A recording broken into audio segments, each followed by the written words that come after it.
ओम श्री परमात्मने नमः। वंदे महापुरुषते चरणारविंदम। सभी संत श्री चरणों में दास का बारंबार प्रणाम। आज जो सोचने का विषय है संत संसद में कि संस्कार कहां से आए। संस्कारों के मूल तो यहां सब बैठे हुए हैं। इन संस्कारों को बस जागृत करना है। जागृत कैसे किया जा सकता है? पहली बात, हमारे मठ मंदिर, यहां सभी संस्थाएं बैठी हुई हैं।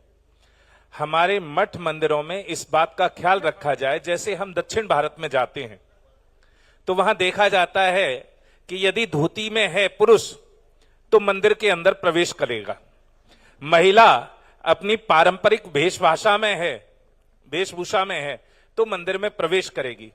यदि हमारे जो संत यहां बैठे हुए हैं, उत्तर भारत से लेकर दक्षिण भारत तक, पूरब से पश्चिम तक, केवल एक नियम बना लें कि मंदिर में केवल वही प्रवेश करेगा जो हमारी वास्तविक वेशभूषा में होगा, पारंपरिक वेशभूषा में होगा, तो इतना करने पर ही पहले हमारी संस्कृति में सुधार अपने आप आ जाएगा।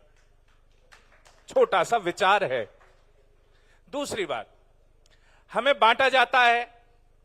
कैसे बांटा जाता है कि जनतंत्र लोकतंत्र में कैसे परिवर्तित होता है और लोकतंत्र फिर विधायिका तक कैसे पहुंचता है। एक कॉलेज था, उसमें हॉस्टल, और उस हॉस्टल में 100 बच्चे पढ़ते थे। यह केवल एक दृष्टांत है। अब 100 बच्चे पढ़ने वालों में कुछ बच्चों की, 20 बच्चों की बात थी कि उन्हें भोजन में आमलेट चाहिए। जो वहां का वार्डन था, जो उसे देख रेख कर रहा था, वो इस बात पर राजी हो गया। 20 बच्चों ने कहा है तो उन्होंने 20 बच्चों के लिए आमलेट बनानी क्या शुरू की। वो 100 के 100 बच्चों पर थोपी गई कि 100 बच्चे ही इस आमलेट को खाएंगे। लेकिन उसमें कुछ सनातन धर्म का पालन करने वाले, जैसे आज महात्माओं में भी कुछ ऐसे महात्मा थे जिन्होंने एकादशी का व्रत कर रखा था, कुछ महात्मा ऐसे थे जिन्होंने जल भी ग्रहण नहीं किया है, कुछ महात्मा ऐसे भी हैं जो अन्य भोजन की सामग्रियों को ग्रहण कर चुके थे। तो वहां पर जब इस बात को कहा गया तो और लोगों ने, जो 80 बच्चे थे, उन्होंने इस बात पर आपत्ति जताई कि भाई हम लोग इसे ग्रहण नहीं कर सकते हैं, हम इस वस्तु को नहीं ग्रहण कर सकते। अब जब ग्रहण करने की बात आई तो उन्होंने कहा कि वोटिंग कर ली जाए।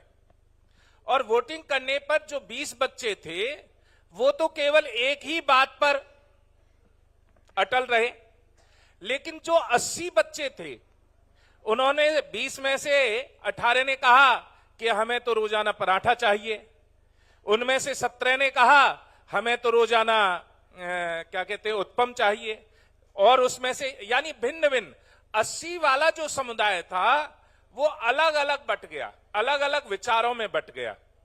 जो हमारे अलग अलग विचारों में बटे वही हमें जातिवाद के चक्कर में फंसा रहा है, और कोई कारण नहीं है।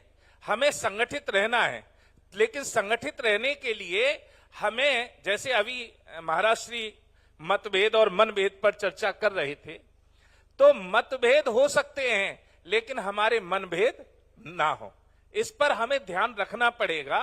हमारे अनेकानेक 127 संप्रदाय हैं हमारे भारतवर्ष के अंतर्गत, तो 127 संप्रदायों के अलग अलग आचार्य, अलग अलग परंपराएं, अलग अलग वेशभूषा, अलग अलग रहना सहना, अलग अलग भोजन की सामग्री, ये सब हो सकती हैं। लेकिन ध्यान रखें कि हम सनातन धर्म की लीक से अलग ना हट जाएं, क्योंकि सत्य सनातन, सत्य सनातन का मतलब क्या है? सत्य है क्या? ये प्रकृति सत्य है, ये वृक्ष, ये पौधे, ये सत्य हैं जो आदि हैं, आदि काल से चले आ रहे हैं। तो सत्य सनातन क्या है? सत्य ही सनातन है और सनातन ही सत्य है। राधे राधे। राधे राधे। ये देखिए, एक विषय और दे दो महाराज जी, क्योंकि मुख्यमंत्री जी आ रहे हैं, तो जब तक वो आए एक बात और हो जाए कि राष्ट्रवाद की जब हमने बात की है तो बहुत सारे लोगों को ये भी लग रहा है कि आखिर संतों को लेकर ही राष्ट्रवाद की बात क्यों? संतों को राजनीति नहीं करनी चाहिए। ये तो बिल्कुल सोच गलत है, क्योंकि आप देखें राजा दशरथ जब उन्हें चलाने वाले कौन है? गुरु वशिष्ठ है। आप देखें कृपाचार्य है, वहां सभा में कौन बैठा हुआ है? कृपाचार्य।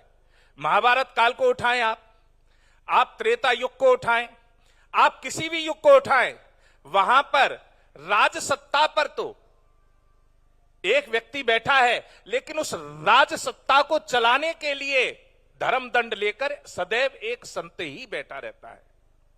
यदि संत का अंकुश नहीं होगा तो राज सत्ता अपना कार्य नहीं कर सकती है। निरंकुश जिस प्रकार से अंकुश ना हो, महावत के हाथ में अंकुश ना हो, तो हाथी भी अपनी मनमानी से चलने लगता है। उसी प्रकार से जब तक राज सत्ता पर इस धर्म सत्ता का अंकुश नहीं होगा, तब तक राजनेता अपनी मनमानी करते रहेंगे। अब राजनेता मनमानी ना करें, उसके लिए आवश्यक है, लेकिन ध्यान रखें महाराज जी, मैं सभी से एक आग्रह करना चाहूंगा, क्षमा प्रार्थी हूं यदि मेरे से कोई ऐसा शब्द निकल जाए जो आपको आघात हो, आपको उससे असंतुष्टि पैदा हो। हम लोग अधिकतर ध्यान रखें, हमारी गद्दी पर आकर राजनेता प्रणाम करे, ये हमारे लिए शोभा देता है, ना कि हम राजनेता की गद्दी पर जाकर प्रणाम करें, ये हमारे लिए शोभा नहीं देता है। मैं एक चीज और इसी में आपसे ले रहा हूं कि जो हमारे कंधे हैं, जो संतों के कंधे हैं, वो इसलिए यूज करे जाएं कि देश का भला हो, देश में राष्ट्रवाद आए। राजनीति करने के लिए वो कंधे जो हैं वो यूज ना करे जाएं। ये एक बड़ी चीज है। और बहुत सारे, देखिए मुझे कहना नहीं चाहिए, खैर मैं तो बहुत छोटा बालक हूं, लेकिन मैंने पहले ही कहा कि मैं पहले माफी भी मांग रहा हूं, उद्दंड हूं, थोड़ा सा कुछ गलतियां करूंगा। और रविंदर पुरी जी बैठे हैं, वो ज्यादा हो जाएंगे तो थोड़ा कान पे इधर साइड में ले जाके लगा दीजिएगा।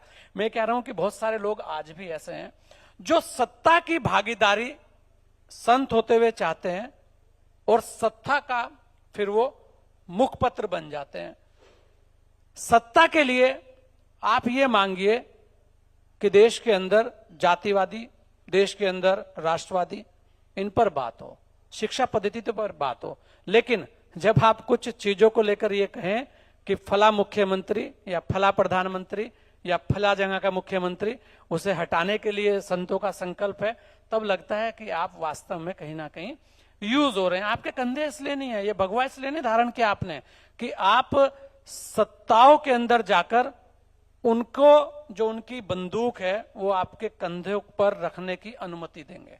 आप इसलिए हैं कि उनको ये बताएंगे कि आप गलत कर रहे हैं और हम आपको दिशा दिखाएंगे। इस पर भी आप ही बोलिए, क्योंकि ये बड़ा विषय है। बहुत सारे संत हैं आज भी ऐसे जो अपने कंधे इसलिए देते हैं कि मेरे कंधे पर आप अपनी बंदूक रखिए और चलाइए। वो ये नहीं देखते कि वो जो बंदूक चल रही है वो आप ही के भगवे के ऊपर चल रही है।